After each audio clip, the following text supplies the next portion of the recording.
Ah, there it is. Another day in court, and somehow the truth takes a back seat again. Because apparently in this courtroom, facts are negotiable, timelines are flexible, and accountability optional. So now we're told there's a case in Kwanongoma, a case no one has seen, a case that has never entered a courtroom, a case that exists only when it's convenient. Interesting, because Ntanzi doesn't hesitate. Take me there, let's go check. That's not fear, that's someone calling the bluff in real time. Then the last line on the page, Sergeant Mukhani, we eventually got him in June.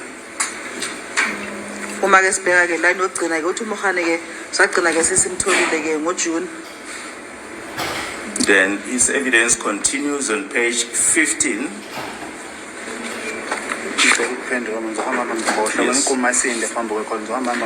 May I just be allowed to respond, because what you have just put on record now, it's a lot of information. I might end up forgetting some of the things. Yes. By all means, just go ahead.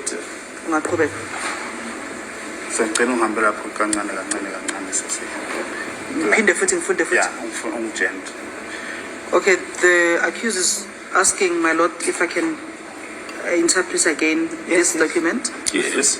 Yebo ke uyawaqala ngithi ke la umzana baloyi esho ukuthi umzana Mukhane washo ke ngalenkathi ethula ufakazi bakhe ke mhla ka 2 November ngo2023 sikuthola lokhu ke case number 13 ke ufakazini bakhe ke ngalenkathi Mukhane ethi ke siye saqala ke samfuna sathola ukuthi ke khona amanye amacala futhi anawo ngaphandle kwaleli alimele la enkantolo. Okay. Yime lapho. Yeah. Because enkantolo anamacala. My lord, I don't have other cases. Mabamisho phambi kwakho mangacela njengamathi naka amaphoyisa khona angisakwanongoma siyoprove ukuthi icala nalo nangacala because enkantolo.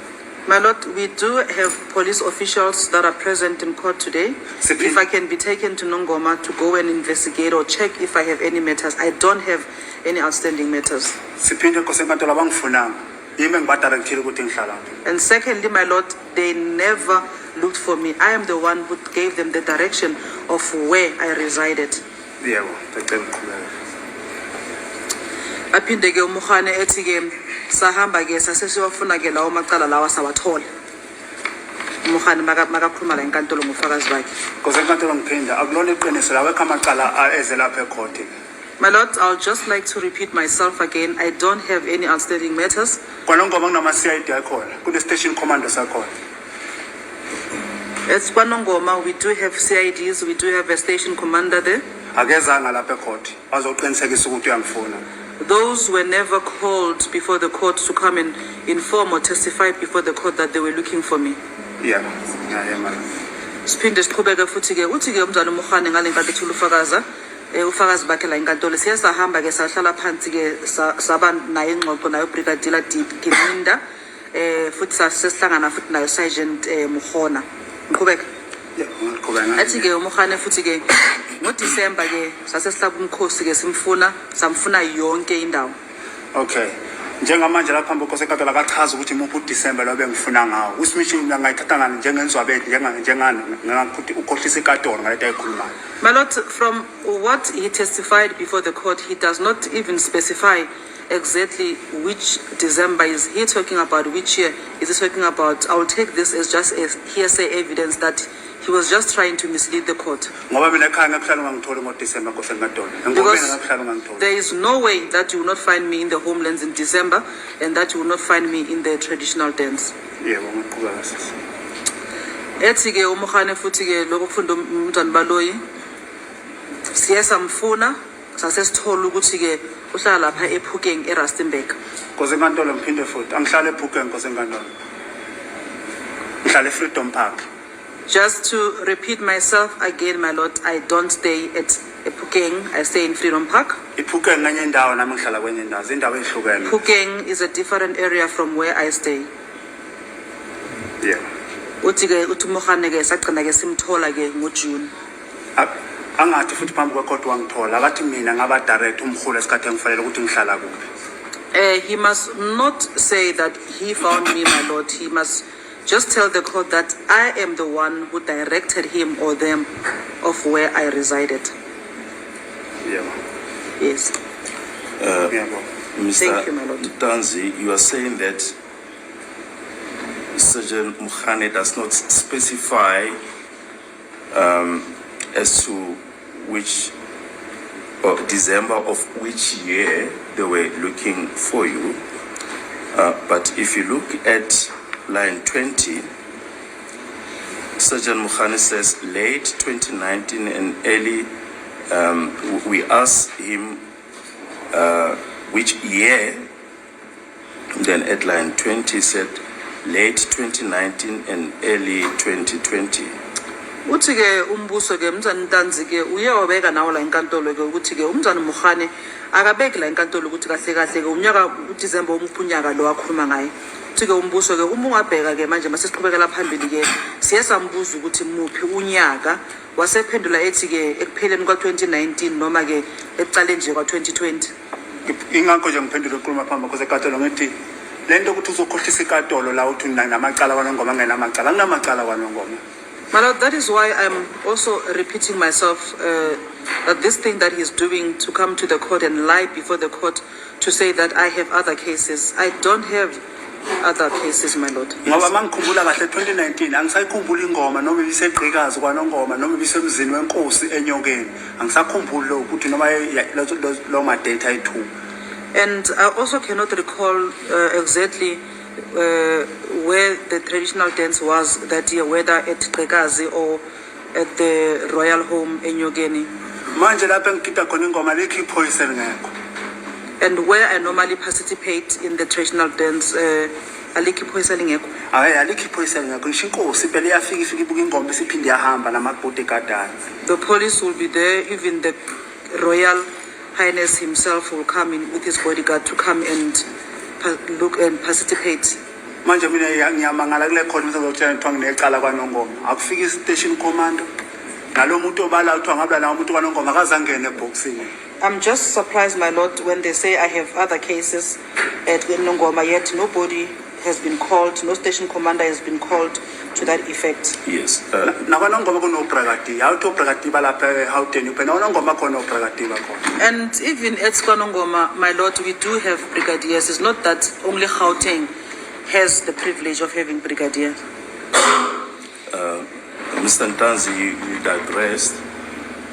The question was that Sergeant Mukhane testified that from December they were looking for you, and you then said he doesn't specify the year, and we then said if you look at line 20, it does specify that it was late 2019 and early 2020. Mzana Ntanzi ebesithanda ukuthi kusukhombise khona ke ile nkulumo leyo uye wayisho ukuthi ke ngale nkathi ke yena ke uMukhane ethula ufakazi bakhe ke azange achaza ukuthi ke uDecember umkhunyaka la khuluma ngayo uthi ke umbuso ke siyazama ukukhombisa ukuthi mobheka la line 20 ke ngofakazi kaMdala Mukhane ke uMukhane uyachaza la enkantolo ukuthi ke bekusekupheleni kwa2019 noma ke eqaleni nje kwa2020. Kwakhona phambi kwekhotha ngithi mina ikhuluma ivezwe yimi ukuthi lapha lento engifundela usisi ayivezi ukuthi bengifuna ngamuphi unyaka kwawena mshushisi uyijampile wayofunda phansi uzoyifunda bona isikhulunywa yimi lapha ekhona. My lord, I am the one who raised the issue that from Mr. Mukhane's evidence he did not specify at December of which year, and even the state when they were reading this document they actually jumped that line that specify which year. They only now went back to it when I raised this question to them. Manje lo 2019 akhuluma ngathi bengifuna kulona iqiniso le mina kuba wengifuna wayezongithola. And again this 2019 where he mentioned that he looked for me, it is not the truth, because if indeed he was looking for me he would have found me. Now let's slow this down, because this is where things stop being confusing and start becoming very clear. A claim is placed before the court, serious, damaging, that Ntanzi has an outstanding case, but when it's challenged, there's no file presented, no court date, no record of it ever being heard. So what exactly are we dealing with here? Because in a courtroom, you don't get to introduce shadows and call them evidence. And yet, instead of tightening the facts, we get more noise, more detours, more time being spent everywhere except the truth. At some point, we have to stop pretending this is just legal strategy. Because when a case drifts like this, when key questions are avoided, when time keeps stretching, people start asking a very uncomfortable question. Is justice being pursued, or is it being postponed? And let's be honest, South Africans are not watching this trial for entertainment. They're watching because a man lost his life.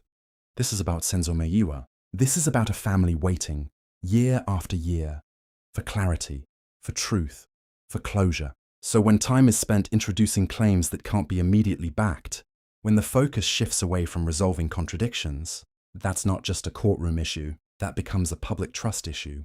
Because if this is the standard, then anyone can walk into court, say anything, and let the process clean it up later. And that's not justice, that's a gamble with the truth. And here's the reality. The legal system has rules for a reason. Claims must be supported, records must exist, assertions must be tested. And when those standards are not met, accountability is not optional. Because if the court process is used to delay, distract, or introduce unverified claims, then the system itself must respond. Not emotionally, not politically, but legally. Because justice delayed is not just frustrating. In cases like this, it starts to look like justice denied. So I'll ask you, are we watching a search for truth, or a process being stretched beyond recognition? Comment below, share this video, let your voice be heard. Because one thing is clear, the people are watching, and they are not as patient as they used to be. Before I close, I just want to take a moment to say thank you to every single one of you watching. Those who subscribe, those who comment, those who share these videos, I see you. I see the support, I see the conversations, I see the passion for truth and justice. And to my channel members, your support doesn't go unnoticed. You're not just supporting a channel, you're helping keep these conversations alive. This is bigger than content. This is about awareness, accountability, and making sure these moments are never ignored. We're growing, and we're growing together. So thank you for being here. Thank you for standing for something. And thank you for being part of this journey. I appreciate you, truly. Until next time, I'm Skybridge. Goodbye.